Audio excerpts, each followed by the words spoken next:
मुंबईच्या कलिनामध्ये 72 वर्षीय आरटीआय कार्यकर्त्याची घरात घुसून गोळी झाडून हत्या करण्यात आली आहे।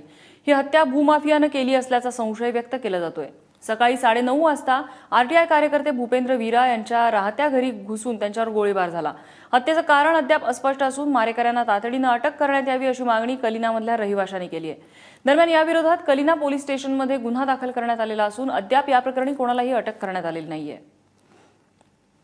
वीरा यांच्यावर फायरिंग झालेली आहे आणि त्यामध्ये ते मृत्युमुखी पडलेले आहे आणि पुढे त्याचं नेमका कारण काय आहे किंवा त्याच्या पाठीमागे काय होता याचा तपास चालू आहे। आमच्याकडे 302 IPC कलमाखाली गुन्हा दाखल झालेला आहे।